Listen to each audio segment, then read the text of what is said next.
Rattlesnake TV. Jake, does AOC understand what's happening?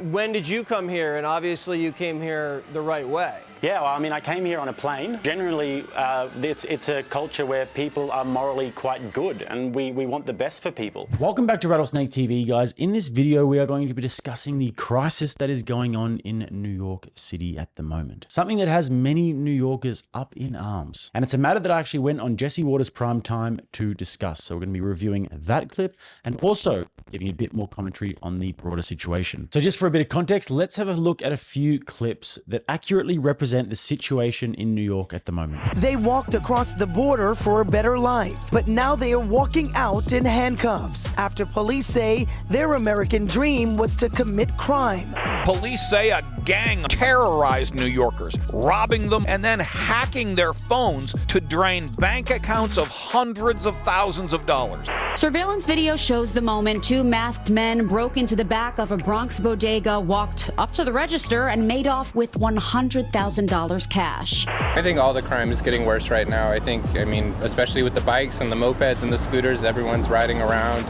Police say this is one part of one migrant gang, and there are others.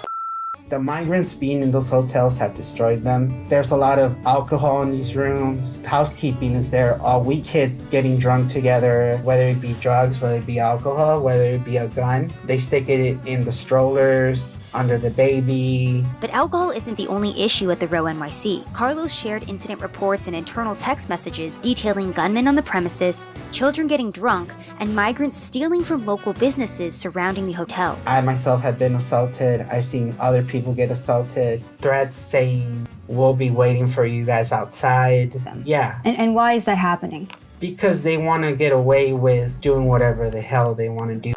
Some of these people have been waiting for 15 days to get into a new facility or just to go through this facility itself. Like I said, they're human and it's a shame, and we have to point fingers at the Biden administration for overwhelming the system. Does New York have any space left? We're done. No, we're full. The mayor's been saying we're full months ago. And you stick a facility like this in a residential area, people are pissed. These are all houses. What do the locals that live here think about their neighborhood being turned into a homeless migrant hotspot? How long have you been out here? I've been here about 15 years. Do you think there's enough space to help everyone here? There's never enough space in New York City. Do you think in some ways they're competing with the local homeless population that already needs housing potentially? It seems that would be likely. Guys, before we get to the next clip, quickly chuck a like on this video and also subscribe to the channel if you get value from this content. Back to the clips. Migrants that were housed at Floyd Bennett Field will be moved into a fully operating school because of weather conditions at Floyd Bennett Field. It gets really windy at Floyd Bennett Field and the rain comes down and the place floods. The city has no more room, and New York City is housing migrants. Any place they have space. Now we have to empty out a whole school with kids to house thousands of migrants. Let's talk to some parents who are probably pissed off. Got laundry tools and services going to be used for the migrant situation here. We heard the school's getting used as like a migrant facility. Is that what's going on? Yeah. So are you guys getting booted out of school? Oh yeah, I think for like about here we go. Might be right here. That's it. Okay, so these are the migrants in this bus right now. There's a group of people right there. What is? All right, let's check this out. I think that's it, right? I think so. We got people pissed off right now. Taking over my kid's school. How does it feel? You feel good? I hope you feel good. I hope you all sleep really well tonight. How long you staying? Pissed. Oh, I'm f***ing pissed. Yeah, he's that piece of shit. Everything for free, right? Everything for free. Think you guys are staying for a while, huh? We got countless amount of buses coming in. 1, 2, 3. All right, a lot of people being ushered in. 4. Mayor Adams addressing a series of violent crimes connected to migrants in an interview with Fox 5. The latest taking place at the Randall's Island tent shelter last Thursday. According to police, a migrant got in an argument with security as officers tried to remove him. Video shows migrants throwing things at officers. So safe to say, this is not a good situation, and New Yorkers have a right to be pretty annoyed about it. But whilst all this is going on, Congresswoman AOC, Alexandria Ocasio-Cortez, or as Gad Saad calls her, Alexandria Occasional Cortex, is giving a lecture on the Green New Deal and the issue that is really on the New Yorkers' lips, climate change. Let's check out my interview with Jesse Waters about this one. In New York, AOC was giving a speech about climate change. The crowd said, enough's enough. Stop talking about the weather and start deporting. You don't care! All you care about is illegal aliens! Sir, yo! All right, sir. All right, sir. Have you had enough? You only represent the illegal aliens and you get Well, clearly I don't because I'm an elected member of Congress. So keep it pushing, bro. Jake Julius is a podcast host and founder of RattlesnakeTV. Jake, does AOC understand what's happening? I don't really think she does. And thank you for having me, Jesse. But I must say, coming from Australia, from an outsider's perspective, I've always looked at New York from the time I was a little kid as the most amazing city, the Big Apple, the Statue of Liberty, and dreamed of going there. And as an outsider, I'm pissed off. So I can understand why being a New Yorker, and especially a generational New Yorker, why you'd be so angry at these policies. When did you come here? And obviously you came here the right way. Yeah, well, I mean, I came here on a plane and came here the right way, but and I'm also speaking to immigration lawyers as we speak. Okay. So yeah, did it the right way, but been here for about a month now in Miami.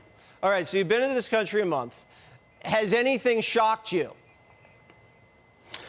The only thing that really shocks me, to be honest, Jesse, is the fact that Americans will still self-flagellate and whip themselves and say that they're racist and they're such a white supremacist country. If you go to places like South Korea and Japan and you see the cultural homogeneity that these countries have, and then you try and tell them that we're going to bring busloads of migrants in, illegal immigrants for that matter, and we're going to pay for them and subsidise them, we're going to pay for their food and we're going to pay for their accommodation and give them debit cards, you see how the Japanese respond.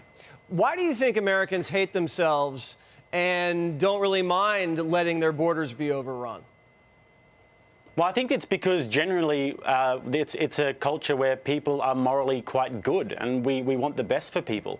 And we've always had good cultures. We come from the Christian cultural heritage of turning the other cheek, and we come from the Christian cultural heritage that has built the greatest civilizations that the world has ever known. So I think that we are good people, and we want to see, and Australians as well, and British for that matter, we want to see people thrive and benefit. And unfortunately, sometimes people use it against us. Right, but compassion can also be dangerous.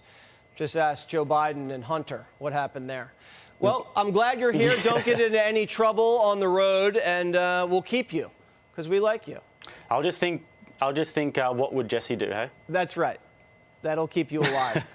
Thanks so much. Thank you. So thank you to Fox for having me, but I really do feel for not only the New Yorkers, but people living in these Democrat-run major cities that are watching these imbecile politicians drive these once great places into the ground. But the irony of all this with AOC is that in 2019, when she successfully opposed Amazon opening up a new headquarters in New York, a project that would have brought 25,000 new jobs to New York at an average of $150K annual salaries. I think it's incredible. I mean, it shows that everyday Americans still have the power to organize and fight for their communities, and they can have more say in this country than the richest man in the world. The reason that she gave, with her expertise acquired by her bachelor's in economics, was that all of these high-paying jobs being brought into New York would cause the housing prices to skyrocket and would drive out low-income residents. Those jobs, there was no guarantee that those jobs were for the New Yorkers that were here. We were looking at a deal that was not primarily putting the community first. And I think that we can absolutely come together to create an economic plan that actually invests in New Yorkers, in higher wages, and in a dignified life. Well, I do wonder if AOC from the block has the same level of righteous indignation and compassion, bleeding heart compassion for the low-income residents of New York that will be most greatly affected by mass immigration to the city. I also really didn't hear too much from her in regards to the thousands of businesses that were shut down during lockdowns, something that she was a real champion for. I wonder what she thinks about all the shop fronts being boarded up. Or how about all of the small businesses that are being destroyed by the looting that is going on in the city that politicians like her basically encourage, because I guess they're just hungry. I certainly don't see her sticking up for all of the police officers that have been forced into early retirement or that are being fired due to the realization of the woke wet dream of defund the police. Many are now demanding departments be defunded, dismantled, or outright abolished. Furthermore, the streets of New York are laden with homelessness and a fentanyl crisis. Fentanyl that's coming across the same southern border that you went and did a weeping photo shoot at.